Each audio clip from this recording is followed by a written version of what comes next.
Bonjour, j'espère que vous allez bien. Voici le 17e épisode de Balancez vos ondes positives. Il y a comme un brin de folie dans le studio. Ça promet. Bonjour à tous, bonjour à toutes, j'espère que vous allez bien. Bonjour la tribu. Bonjour. Allez, autour de cette table, aujourd'hui, nous avons pour BVOP, en ce 1er juin, nous avons Madame Nathalie Gilly. Bonjour Marc. Bonjour Nathalie, alors, météo interne. Je me sens expiègle aujourd'hui. Expiègle. Expiègle. Voilà. Expiègle. Ok. Extrêmement expiègle. Merci. Vince Canté, bonjour. Bonjour Marc, bonjour tout le monde. Mon mot du jour, Kamehameha. Kamehameha. Oui, voilà. Ah, c'est bien, et on a de la ref, tout le monde a la ref ici autour de cette table, c'est bon. Marc, tu l'as pas toi? Non, c'est mais tu étais où pendant le club de Roté? Je comprends pas, c'est incroyable ça. Il travaille déjà. Kamehameha. C'est une technique de Son Goku, initiée par Tortue Géniale, Kame Sennin, dans l'univers de Dragon Ball, qui permet de faire une boule d'énergie et d'envoyer son ki. On s'est arrêté à San Kokai. Son Goku, Son Goku, c'est aussi autre chose. Je nage complètement. Tant mieux, continue, cool. Okay. Je vous remercie d'être là. Sabine Van Broek. Météo coquine. Édouard Mondron. Je me sens productif. Pierre Moi, j'ai Chaudoir. mis mon plus beau costume de Bob l'éponge, moi. Bob l'éponge. D'accord. Qui vit dans la mer, Bob l'éponge, car il faut que je la fasse. J'aurais pas dû. Si. San Kokai. Son Goku, Son Goku, Dragon Ball, cette émission bizarre. Cristal venu des étoiles. Yeah. Tu sais, Marc, ils ont mangé trop de Globi-Boulga. Ça te parle, hein, ça? Nous sommes trop vieux. Un haricot Je parie que magique. si on faisait les rires et les chansons, là, ça marcherait mieux. Le truc de Casimir, là. Voici venu le temps des rires et des chants. Dans l'île aux enfants, c'est tous les jours le printemps. C'est le pays joyeux des enfants heureux. Des monstres gentils, oui, c'est le paradis. Eh ben, c'est pas ma génération, mais je connais cette chanson. C'est quand même incroyable. Il y a des gens qui vont venir, ils vont vous mettre une veste dans les manches, ils s'attachent dans le dos. N'ayez pas peur. Ils vous veulent du bien. Écoutez, je suis très heureux. Et Valérie? Eh bien, je me sentais décasée en vous écoutant, mais là, tout à coup, j'ai raccroché. C'est le Globi-Boulga. Oh là là. Eh bien, justement. Des côtés. T'aurais dit que t'as... Non. Mais qu'est-ce qui se passe dans cette émission? Il y a que des Madeleines de Proust, c'est incroyable. Écoutez, je pense qu'on est très connectés et que ça correspond au premier mot de Nathalie Gilly. Et notre premier mot dans BVOP aujourd'hui, connexion. Connexion, oui. Qui parmi vous, dans la tribu, et chez vous, les auditeuristes, qui se considère comme connecté? Oui. J'ai ma 4G pour l'instant. Justement, les cases sont tout à fait ouvertes. Ah, c'est bien. Alors oui, je le suis. Moi aussi. Oui, ça couvre plein de choses, cette histoire de connexion. Et parfois, il y a une vision un petit peu perchée de... Elle est connectée. Pour moi, la connexion, c'est l'art du lien. Celui que je nourris quand je me relie à toi. Celui que je crée quand je fais le rapport entre différents éléments. Celui que j'entretiens avec ce qui est plus grand que moi. Pour l'instant, je fais une formation à la présence transformationnelle, qui est une théorie qui est emmenée par Alan Seale. Et je m'amuse beaucoup. Il y a un principe qui m'enchante, qui dit que pour peu que nous soyons présents, toutes les infos dont nous avons besoin sont disponibles. Il suffit d'y prêter attention. Et c'est à la portée de tout le monde. Pas besoin d'être perché ou ceinture noire du haut karma révélé. Tout est là pour qui souhaite pêcher les infos. Un des principes de base de la présence transformationnelle, c'est qu'un problème est un message qui a envie d'être entendu. C'est pas vraiment un problème, en fait, c'est une opportunité. Et pour la saisir, Alan Seale, il nous offre 3 questions clés à vous poser. Alors, je vais vous les citer une à une. La première, c'est de se demander, tiens, qu'est-ce qui cherche à se produire? Deuxième question. Qui est-ce que cela m'invite à être? Troisième question. Qu'est-ce que cela m'invite à faire? Vous Vous me voyez venir, n'est-ce pas? Avec ma mission ocytocine. Prenez quelque chose qui vous turlupine pour l'instant, qui prend de la place dans votre quotidien, et posez-vous ces 3 questions. Qu'est-ce qui cherche à se produire avec ça? Qui est-ce que cela m'invite à être? Et qu'est-ce que cela m'invite à faire?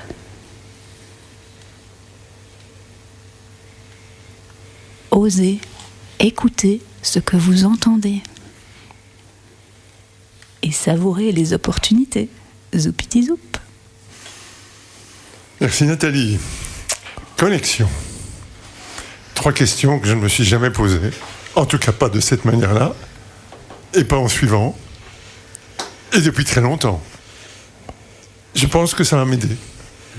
Dans un certain nombre de cas. Moi, je vois bien, j'ai eu une vision, c'était un nain qui m'a amené les clés, tu vois. Donc, non, je plaisante. Non, mais c'est vrai que c'est des questions très intéressantes. C'est une vision un peu passe-partout. Non, mais oui, justement. Voilà. C'est excellent, c'est excellent. C'est ça la connexion, hein, c'est d'envoyer la balle en espérant qu'elle revienne. Et c'est très bien. Et la connexion, merci. Et alors, tu installes chaque fois des silences qui font à la fois peur et qui font à la fois te font rentrer dans l'espèce de tu as le temps de te poser la question, de se dire mais mon Dieu, pourquoi je n'y ai jamais pensé.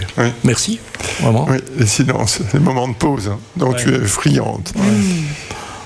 Ben, en fait, c'était joli. On a failli le bisou. Le bisou. Faut tout vous dire, il y a un micro que se partagent Sabine et Édouard, et à un moment, effectivement, tous les deux dans le même élan se sont rencontrés, ont été vers ce micro et ont failli effectivement. Nous étions connectés. Est-ce qu'on peut rappeler que Sabine a dit qu'elle était coquine? Oui. Et moins productif. C'est parfait. C'est génial ce moment. La connexion est là. Mais on est dans la thématique. J'adore. Vous êtes très très bon, hein. Vous êtes très fort et très fort. Non, je voulais juste dire que ces questions m'interpellaient et que je ne suis pas sûre que j'allais trouver très vite la réponse. Peu importe en fait, me semble-t-il. Eh ben moi c'est merci.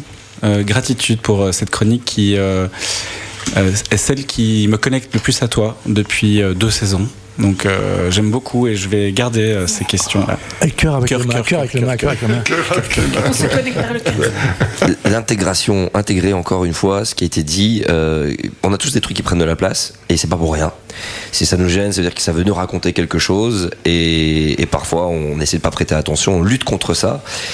Mais il faut du courage. Il faut beaucoup de force, beaucoup de connaissance de soi, beaucoup de recul pour se dire ce petit truc qui me titille, il y a quelque chose qui me gêne, je vais aller ouvrir les portes. Parce que souvent ça nous ramène à quelque chose de plus profond, mais quand on affronte ça et qu'on vomit un bon coup, qu'on crache tout ça, ça nous fait du bien, ça y est, le truc est parti, et après on est une meilleure personne, en tout cas pour nous-mêmes, et de nouveau meilleur, on n'est pas dans une compète, on se sent juste mieux, mais c'est pas pour rien effectivement, je pense que les gens qui sont en train de nous écouter en ce moment, ils ont certainement pensé, et je vais leur rappeler, réfléchissez bien à ce qui vous turlupine, pourquoi ça vous turlupine, essayez de l'affronter, si vous y arrivez, vous n'en serez que meilleur demain, potentiellement. Merci Vince. Val? Je reste en suspension sur cette connexion et le lien, parce que je reste convaincue aujourd'hui que c'est une des richesses du monde qu'on est en train de créer. Dans tout ce qu'on vit avec la technologie, avec les défis qu'on a, ce lien à l'autre et ce lien à la Terre, c'est vraiment ce qui va nous porter dans les prochains jours, les prochains mois, les prochaines années. Et merci d'avoir rappelé ça. Avec plaisir. Cœur avec les mains. Ensemble, un petit merci, comme la semaine dernière. Attention, 3, 4. Merci. Alors, nous avons un mot que nous n'avons jamais abordé, jamais évoqué dans aucune de nos rencontres. C'est un mot qui vient d'ailleurs et qui nous est apporté aujourd'hui par Vince Canté. Ah, waouh, tu sais quoi, je pense qu'on était déjà dedans. On est déjà dedans. Depuis ce qui se passe là, toutes les chroniques, peut-être qui vont arriver, et celles qui sont déjà passées, ça va être pile poil. Est-ce que vous avez déjà entendu parler de Ubuntu? Est-ce que ça vous dit quelque chose? Très bien connu sa sœur, moi. C'est vrai? Pas Mobutu, hein. La fameuse, toute l'Afrique subsaharienne quasiment, la loi de l'Ubuntu, qui n'est pas une loi formelle dans le sens juridique, mais plutôt en fait un principe éthique, un principe humaniste, qui est originaire d'Afrique subsaharienne, Ubuntu venant du Bantou, et le Bantou qui se parle dans la région du Congo, du Bas-Congo, jusqu'à la Tanzanie, l'Afrique centrale aussi, et le mot qui s'est répandu absolument dans toute l'Afrique noire, c'est remonté jusqu'à l'Afrique de l'Ouest. Parce que avant la colonisation, c'est un mot qui était le sens principal des sociétés dans toute l'Afrique, de l'empire du Ghana, de l'empire du royaume de Congo. Ce terme-là en fait traduit quelque chose d'assez intéressant.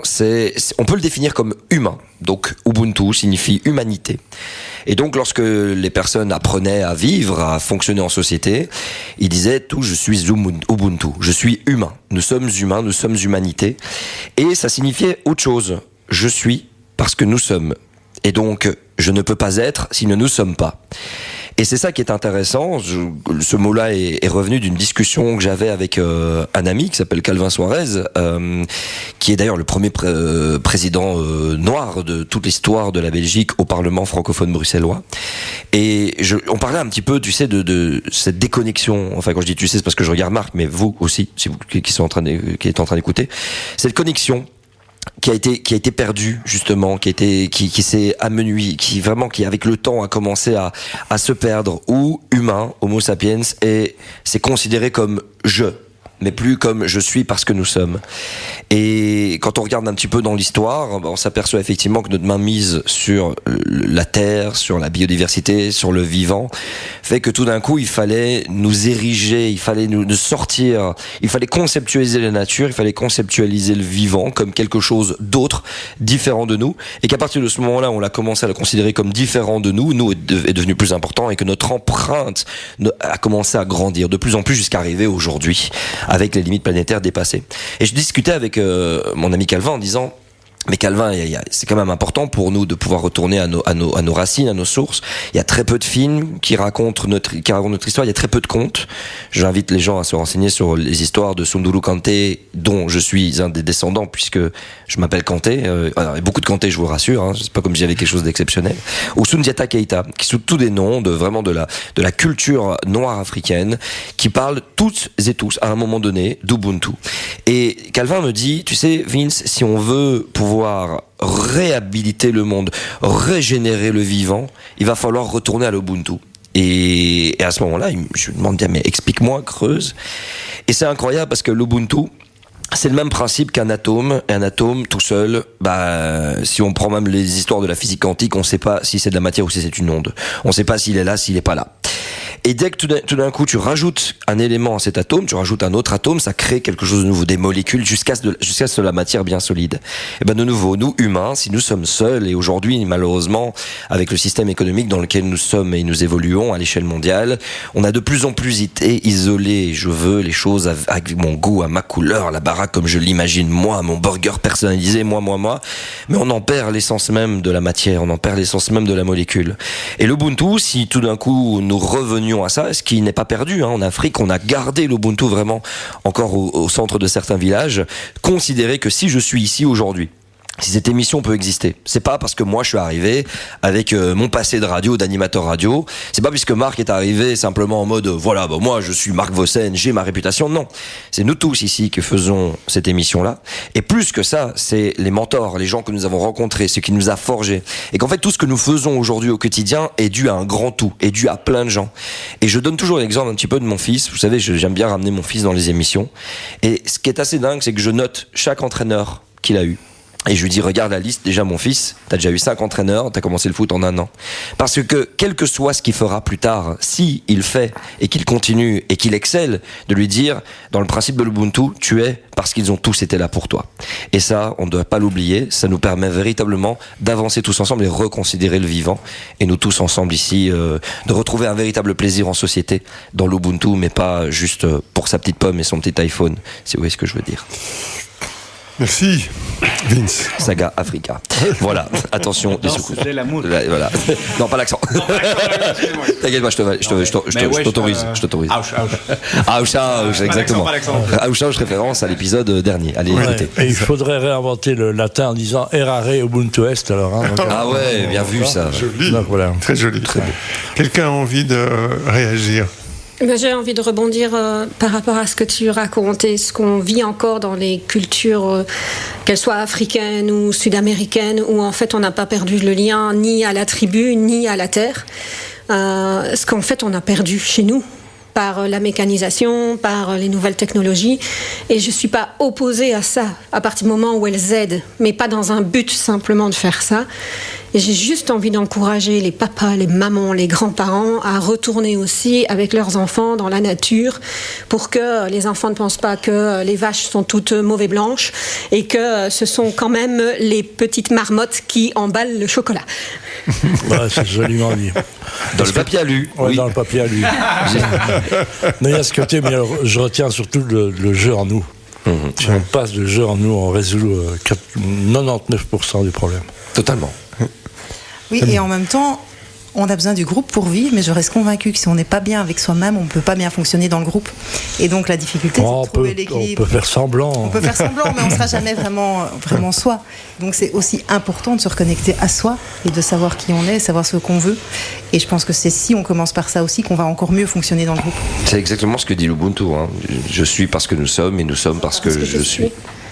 Il y a un principe que je trouve magnifique, que j'ai vu passer plusieurs fois. Alors je ne sais pas où il est ancré ni d'où il sort, mais que dans certaines tribus africaines, les enfants reçoivent à leur naissance une chanson. Et que cette chanson les accompagne tout au cours de leur vie, et que si à un moment ou l'autre ils dysfonctionnent pour une raison ou une autre, la tribu se rassemble autour de l'enfant ou de jeune homme ou même de l'adulte et lui chante sa chanson pour lui rappeler qui il est profondément. Et bon, on le fait avec Eden. On le fait avec Eden. Et je trouve ça mais d'une puissance, mais de se dire ok, là tu es en train de faire un truc qui est pas ok, mais je vais t'aider à te souvenir de qui tu es profondément, parce que tu es ok. Et moi, j'ai entendu le côté où quand il y a quelque chose qui s'est mal passé, qu'il y a eu un mauvais acte, entre guillemets, qu'est-ce qu'on met derrière mauvais, qui est posé, la tribu se réunit et lui rappelle toutes les qualités qu'il a. Donc au lieu d'aller l'engueuler, c'est d'aller lui dire « était ceci, était cela », et donc c'est d'aller rechercher le côté solaire et pas nécessairement d'enfoncer. Et il y a le proverbe qui vient d'Afrique, qui est « il faut toute une tribu pour élever un enfant ». Totalement. Mais tu sais, je rebondis vite, parce que ce que tu as dit avec la chanson, c'est dans nos cultures, et là c'est plus au niveau du Congo, puisque ma chère tendre est congolaise. Il y a une chanson que toute la famille chante à Eden, et c'est sa chanson à lui. Et cette chanson-là, si je peux vous la chanter, c'est quand il est en colère, quand il se passe quelque chose, on lui la chante, et là il est là, il écoute, parce qu'elle est ancrée vraiment au fond, et ça le recentre immédiatement. Et alors je chante très faux, mais j'y vais quand même. Amina, Amina, Amina Tole, elle s'y va. Ena amina tu se pascanina tu mawe amizonto jismen echisekere ewarazu pempe amina tu. Voilà. Et juste Bravo. ça, c'est suffisant. Bravo. Et est-ce qu'on peut demander la signification de cette chanson ou alors... Je la connais pas. Je la connais pas. C'est sa grand-mère qui lui a chanté. Moi, je l'ai chanté avec, et c'est quelque chose qu'elle a hérité. Et chaque enfant, ils ont tous leur chanson. Et c'est peut-être pas plus mal qu'il y ait d'ailleurs pas de signification. Bah, sans doute qu'il y en a une. J'ai pas, juste pas mais encore s'il y en a demandé. une dans les réseaux sociaux, on peut aller la mettre. Ouais. Oui, mais Ce serait génial, c'est c'est ça. comprendre. Je pense que, mais de toute façon, ce qui est intéressant même dans tout ce processus-là, c'est d'imaginer t'as ton hymne à toi, c'est beau, et tout de suite, straight back. Dans la culture congolaise, j'ai côtoyé pas mal d'amis congolais, mon ex-femme y a vécu longtemps. Dans un moment de veuvage, les femmes, elles sont houspillées veuves, et sommes choquées en disant laisse-nous faire, on est là pour la piquer, pour la faire bouger, on est là c'est le meilleur service qu'on puisse lui rendre. Pour nous occidentaux, c'est très très choquant, mais pour vous, c'est très naturel et très beau finalement. Ouais. Et puis on a beaucoup de pères aussi, hein. Je veux dire, tous les frères de mon père, quand je disais tonton, c'est non, en tout cas là au Sénégal, c'était non, je suis ton père. Et je dis au début je comprenais pas, je faisais des yeux comme ça. Je suis ton père. Comment ça qu'est-ce qui se passe Non, c'est dingue. Alors je les appelle papa, quoi. On les appelle papa, et voilà, il dit mon frère, c'est moi je suis mon frère, et bah toi tu es mon fils, et c'est comme ça que ça fonctionne. Et alors ça crée une connexion et surtout une confiance. C'est ça qui est bien aussi. C'est-à-dire que je sais que je peux complètement me reposer avec eux, quoi. On les appelle papa aussi, mais c'est des ministres liégeois. Qui viennent des Ardennes. Frédéric, bonjour. Donc, moi, je suis époustouflé en fait de ce qu'un mot Ubuntu dont je ne connaissais absolument pas l'existence. J'ai appris un truc à Marc Vossen, c'est un truc de fou. Yes. Attends, il y a plein de choses. Tu sais. Dieu sait que j'apprends des choses ici. Mais c'est pour ça d'ailleurs qu'on réalise ce truc-là, c'est pour que j'apprenne des choses, tu vois, c'est juste pour ça. Comment un mot qu'on ne connaît pas, qui vient d'une autre culture, vient générer chez nous, vient toucher des choses chez nous, moi je trouve ça magique, quoi. Et on repart plus riche. Donc merci pour ça. Ouais, merci beaucoup, Vince. Très bien. Ouch, ouch. Ouch, ouch, ouch, ouch. Attention, 1, 2, 3. Merci. Pierre, maintenant nous avons le mot pouvoir. Ah oui, il y avait le mot pouvoir que l'adjudant-chef Vossen a choisi aussi. Je lui ai dit, je vais être magnanime, je vais laisser le mot et je vais m'occuper du verbe. Comme notre ami Rodrigo, j'aime bien repartir de la définition. Donc avoir le verbe pouvoir, ça veut dire avoir la possibilité, les moyens physiques, matériels, techniques, intellectuels ou psychologiques, 3 petits points, de faire quelque chose. Il y a un très bel exemple, l'éducation belge est représentée. Depuis son accident, il ne peut plus marcher. Donc voilà, donc c'est comme ça qu'on apprend le verbe pouvoir, il ne peut plus marcher, du négativisme pur jus. Alors en filigrane du mot pouvoir, il y a quand même l'audace, l'ingéniosité, l'opiniâtreté, la persistance, le culot, l'envie, la résistance, la désobéissance. Est-ce qu'on peut se mettre 2 secondes dans la tête d'un enfant qui fait ses premiers pas ? Il y a tout là-dedans, on lui a rien demandé. À un moment, il se dit pourquoi il décide à un moment, je peux et je me lance, pour trouver les pas de son parent. Mais c'est incroyable. Qu'est-ce qui se passe dans la tête d'un enfant ? On y reviendra plus tard. Alors, au niveau physique aussi, le mot erectus, ne pas vexer les femmes qui sont dans la salle, peut faire beaucoup de choses évidemment, et repousser ses limites. Moi, personnellement, quand j'arrive dans un dîner, je finis par dire je ne ferai jamais ni l'Everest, ni un marathon, est-ce que je peux rester ou pas ? Parce qu'on est, moi, dans mes camarades, dans tous les cas, beaucoup qui peuvent le faire. Je rends hommage à un garçon que j'aime bien, qui un jour s'est rendu compte qu'entre le bureau et le travail, et là où reposait son père, ça fait 42 km. Il a fait ce marathon tout seul. Bon, une belle histoire. Donc voilà.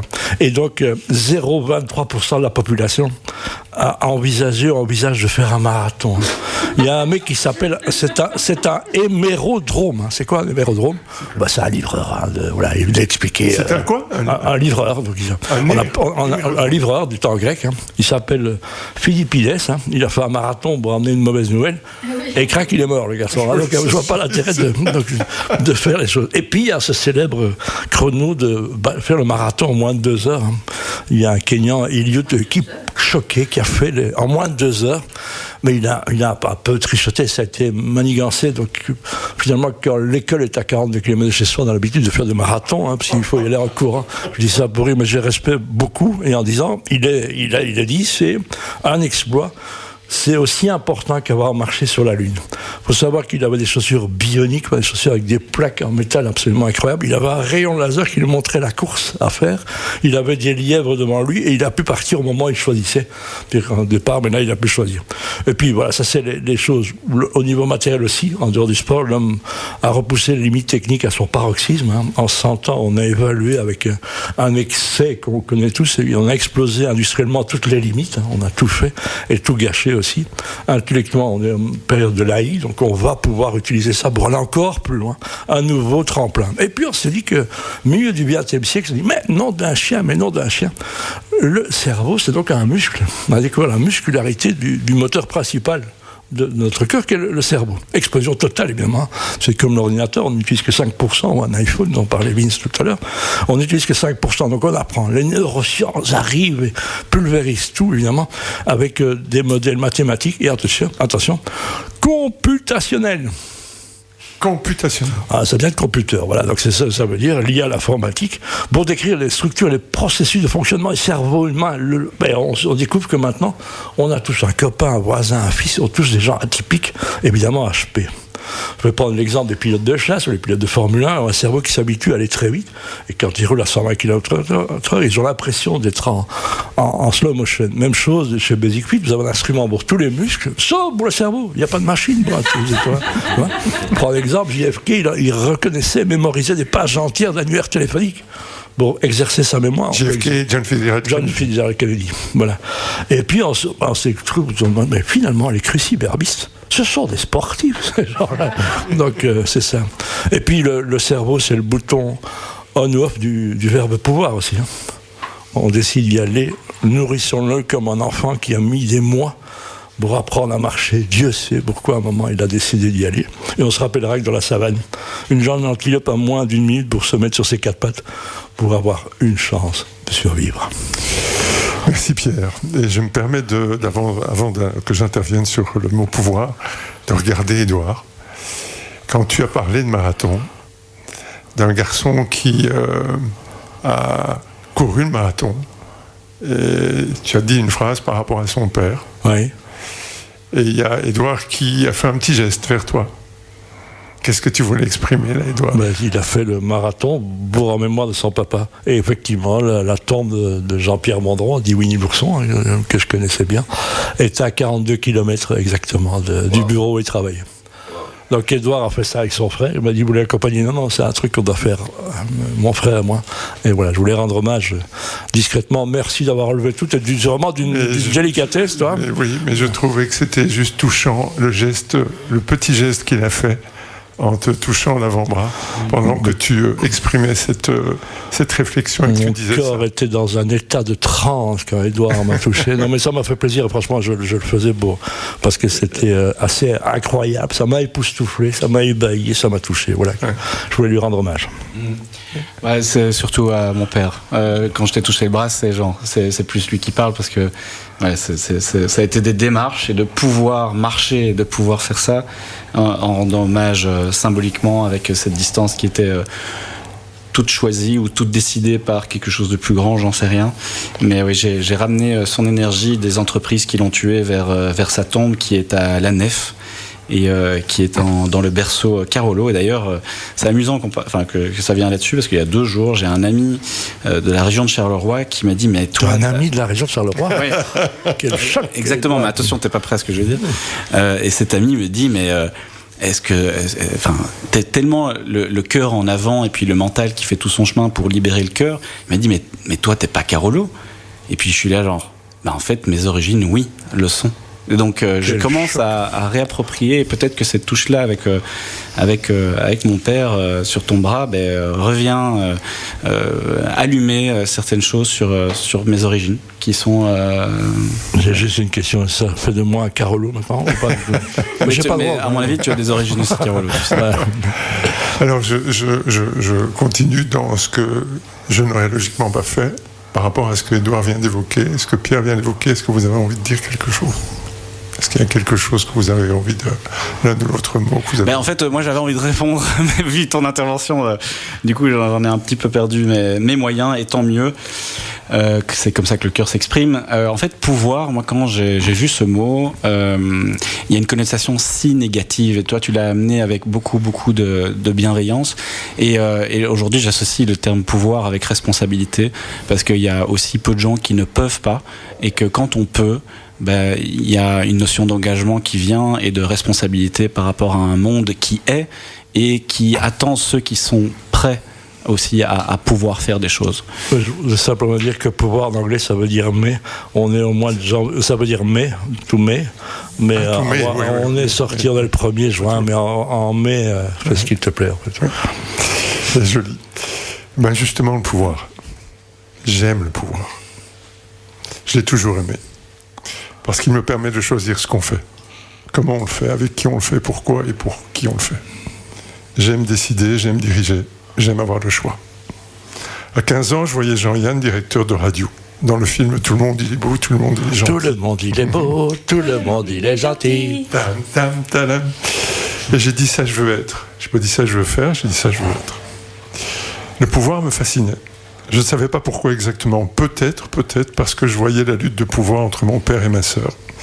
Et que je voyais ma mère coincée, tenter d'exister entre ces 2 êtres. J'étais avec elle, n'osant pas ou ne sachant pas comment réagir, alors je suis resté dans le rang. Mais je sentais confusément que ce pouvoir m'attirait. À cet âge, je ne me posais aucune question sur la façon de l'exercer, sur ses conséquences négatives ou positives. Aussi, dès mon entrée dans le monde professionnel, la vie m'a offert des opportunités de recevoir du pouvoir. J'aurais pu ne pas les saisir, mais j'ai sauté dessus. Je suis devenu directeur et j'ai donc exercé du pouvoir. Waouh. Le pouvoir est attractif, souvent abusif et corruptible. J'ai donc abusé du pouvoir. Ok, pas de manière extravagante ni prédatrice, mais j'ai joué au petit chef. J'avais ce sentiment de toute puissance. Et ce sentiment de liberté, pouvoir décider seul, était d'une facilité impressionnante, comme un jeu d'enfant. Pourtant, je me suis petit à petit rendu compte de la puissance que le pouvoir octroyait, de la peur qu'il pouvait engendrer, des avantages que cela m'octroyait. Et ça a duré quelques années. Puis j'ai grandi, j'ai appris. On ne nous apprend pas à guider, à diriger, à user de son pouvoir de manière noble, généreuse, respectueuse. Il n'y avait pas d'école pour ça. J'ai appris sur le tas, par expériences successives. Alors je me suis intéressé au pouvoir et aux hommes de pouvoir. Et celui qui m'a inspiré le plus, c'est le Mahatma Gandhi. C'est lui qui m'a initié au pouvoir de la non-violence. Non-violence qu'il a utilisée pour libérer l'Inde. Dans mon cheminement, j'ai découvert que le pouvoir qui s'exerce sur les individus n'est jugé légitime que par leur consentement. Et aussi par le respect des contre-pouvoirs, syndicats, associations, partis, médias. Ces médias qui ont fait ma vie, appelés quatrième pouvoir parce que la maîtrise de l'information forge l'opinion publique qui bien souvent détermine le choix des électeurs en démocratie. Et j'ai découvert qu'il n'y a pas de pouvoir sans responsabilité. J'ai fait l'exercice du pouvoir dans la vie professionnelle pendant 37 ans. Tout au long de ces années, j'ai appris à réfléchir aux conséquences de mes actes, de mes choix, de mes propos. J'ai appris à faire des choix et à décider. J'ai appris à communiquer clairement ma décision et les raisons de celle-ci, même si c'est souvent difficile. J'ai appris qu'exercer son pouvoir de manière responsable, c'était aussi apprendre à protéger, à défendre ceux et celles qui dépendent de vous, de vos choix, de vos décisions. C'est de montrer l'exemple des valeurs qu'on prône. J'ai découvert le partage du pouvoir et cette capacité de transmettre, de faire grandir autour de soi, que ce soit tes enfants ou tes équipes. Mon intention de partage a été sincère et une vraie démarche positive. Si ça n'avait pas été le cas, j'aurais créé du désengagement et de la méfiance. Rien de pire que de dire à quelqu'un « je te fais confiance » et de se réemparer brutalement d'une décision qui avait été confiée. La confiance est un seau qui se remplit à la petite cuillère mais se vide en un coup de pied. J'ai découvert que le partage de ses émotions, de sa vulnérabilité, Valérie nous a parlé de fragilité, de sa vulnérabilité dans l'exercice du pouvoir était une force magnifique d'humanité. Et j'ai découvert qu'affirmer son pouvoir, c'était garder l'équilibre entre les intérêts des uns et des autres, de manière nuancée et équitable entre les intérêts de l'organisation que vous représentez et l'intérêt général, le bien commun sociétal. Et j'ai découvert que dans l'exercice du pouvoir, l'amour du pouvoir pouvait partager la place avec le pouvoir de l'amour, et que cette association pouvait apporter la paix. J'ai pris du temps pour apprendre et découvrir tout ça, le temps d'une vie. Et je suis heureux de tout ça. Voilà. Merci. Que dire pourquoi t'es retraité, quoi. Écoute. J'ai une question pour toi. T'as des regrets?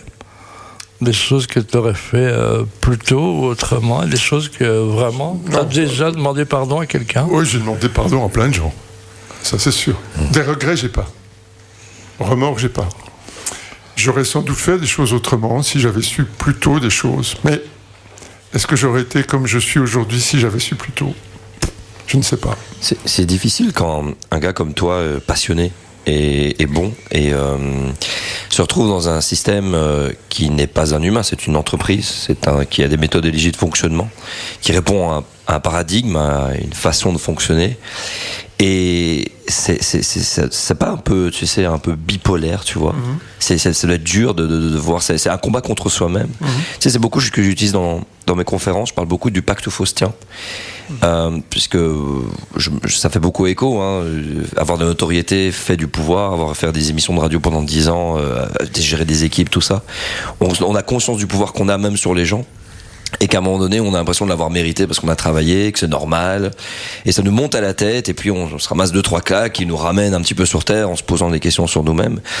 Et c'est drôle parce que par rapport à l'éducation de mes parents, j'avais pris conscience en fait que tu parlais d'être corruptible, avec le pouvoir dans le sens, dans la connotation négative, est capable de nous corrompre et de faire sortir même quelque chose qu'on n'aurait pas imaginé en nous. Et parfois que c'est même pas que c'était en nous, c'est que le système nous demande de l'utiliser, parce que si on l'utilise pas, on n'est pas à notre place. Et que si demain tu deviens CEO d'une boîte, d'une grosse boîte, c'est comme si tu devais signer un pacte avec quelque chose qui pourrait sortir le pire de toi. Alors attention, t'es CEO, ça dépend de quoi, de quelle est ton entreprise, bien entendu. C'est bien que t'aies pas de regrets, c'est bien, c'est beau. Non, j'ai dit pardon à plein de gens et j'ai pas de regrets. C'est fait, les choses sont là. Et c'était juste de les vivre comme ça. C'est Ubuntu, ça ? Ah, je sais pas. Alors non, bah, a priori, enfin, il n'y a pas de personne au-dessus dans l'Ubuntu. Hein. On est tous ensemble et on écoute tout le monde. Non, mais c'est Ubuntu comme attitude, ça ? Ah, bah, le fait d'avoir dit pardon et tout ça, je peux pas dire si c'est Ubuntu ou pas. Je sais qu'il a de la considération pour les autres et ça, je pense que ça s'en rapproche. Ce que je trouve, moi, passionnant, en fait, dans cette aventure de vie, quand tu partages une aventure avec des gens, c'est précisément de passer par toutes ces émotions. Ces émotions que le pouvoir te donne, jusqu'où tu vas, jusqu'où tu ne vas pas, quels sont les éléments sur lesquels tu peux construire quelque chose ou pas, et comment est-ce que tu apprends au fur et à mesure à corriger les choses. Ça, c'est impressionnant, surtout quand tu regardes ça avec le recul. C'est impressionnant de voir l'évolution, et en faisant ce texte, je me suis dit, mais quelle incroyable vie. Quelle incroyable vie. Attention, 3, 4... Merci. Moi, si je peux te donner un retour, Marc, je me souviens très bien de notre premier entretien téléphonique. On s'est retrouvés au téléphone sans se connaître et dans les 5 ou 6 premières minutes, je crois, tu m'as dit, enfin en tout cas c'est ce dont je me souviens. J'ai entendu, je vais plutôt dire ça, j'ai entendu, oui, j'étais boss chez Radio Nostalgie et en fait, moi je me suis rendu compte que j'aimais le pouvoir et donc j'ai fait du management participatif pour justement distiller ce pouvoir.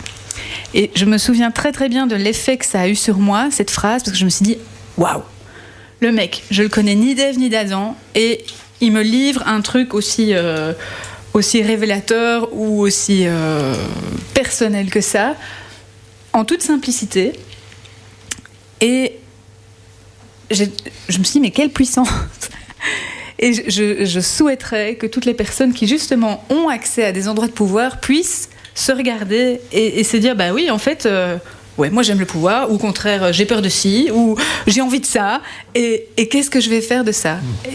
Et pouvoir à la fois se regarder, nommer les choses, et puis, qu'est-ce que j'en fais ? Agir pour en faire quelque chose qui est constructif. Et ça, tu m'avais embarqué là, j'étais ok, quoi que tu veux, je fais, moi, c'est bon. Je te suis. Merci d'avoir écouté à ce moment-là, d'ailleurs, parce que aussi c'est pas nécessairement simple d'avoir quelqu'un qui est susceptible de pouvoir entendre ça. Et tu sais, Nat, je rebondis sur ce que tu dis. Je me rappelle la fois où j'ai annoncé à Marc que je quittais Énergie, alors que j'étais bien, hein, j'étais à mon aise, j'étais vraiment au top. C'est la première fois de ma vie qu'un patron, donc tu avais déjà de la bouteille à ce moment-là, hein, puisque c'est il n'y a pas si longtemps, me dit, ah bah ça me fait plaisir que tu viennes, un de ces quatre, et tu m'expliques les raisons de ton choix. Et n'est pas rentré dans une attitude de t'es avec nous, t'es contre nous. Et ce que j'ai beaucoup vu dans mon parcours quand je disais bon bah désolé je pars, ou alors on s'entend pas bien, c'est ok bah tu sais quoi, bah pars, et t'es persona non grata, on supprime ton mail tout de suite, comme si ça avait touché l'ego. Alors toi c'est non, j'ai envie d'apprendre, de comprendre, de voir, de découvrir et tout ça, et bravo, parce que ça a fait du bien. Et là c'est là qu'on revient à l'Ubuntu, ça a rebondi sur moi, où ça m'a mis à mon aise, et à mon aise avec mon équipe, et ça a fait du bien dans la famille et tout ça aussi, parce que voilà, t'es quelqu'un qui a une aura, c'est pas comme si je cherchais ton approbation, mais d'une certaine façon le fait que tu me dises ah bah c'est bien, félicitations, tu m'as dit félicitations, je me suis dit mais le gars il est incroyable, et c'est peut-être pour ces raisons là que je suis dans cette émission aujourd'hui. Donc merci, parce que ça se partage, donc respect, et c'est très bien d'utiliser son pouvoir. Oui. Ah ben là, t'en as partout, hein, là. La chemise, elle est déglinguée, hein, il t'en a mis partout. Hein.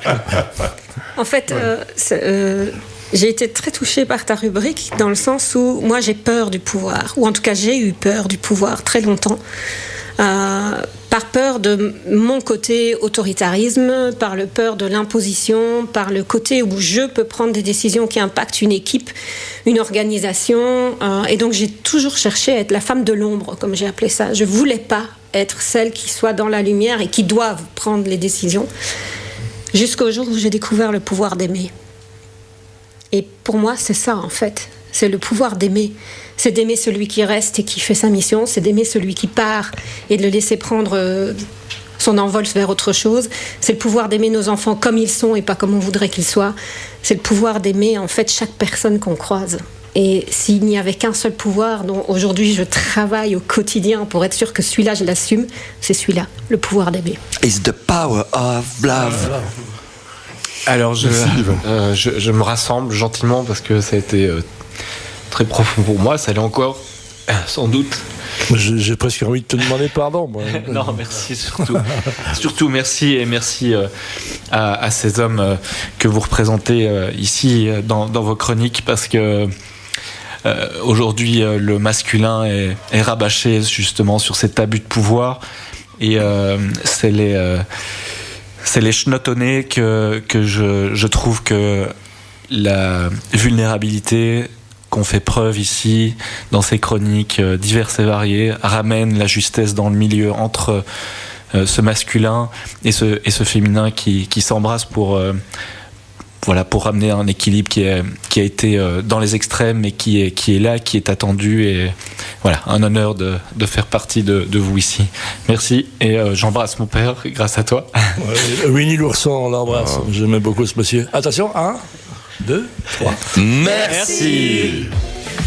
Et je pense que c'est là-dessus qu'on va se quitter. Merci beaucoup d'avoir été là aujourd'hui. Merci à tous et toutes. Et on se retrouve la semaine prochaine. Merci beaucoup. Merci pour toutes ces émotions. Au revoir, chef. Bye tout le monde. Ubuntu. Ubuntu, ici. Je vous Bob salue. l'éponge. Voilà le style de partage qui me fait comprendre pourquoi nous faisons balancer vos ondes positives. Humanité, vulnérabilité, authenticité. Merci la tribu. Et merci à ceux et celles qui prennent le temps de nous écouter chaque semaine. N'oubliez pas, même si la vie est complexe, balancez des ondes positives autour de vous. À la semaine prochaine.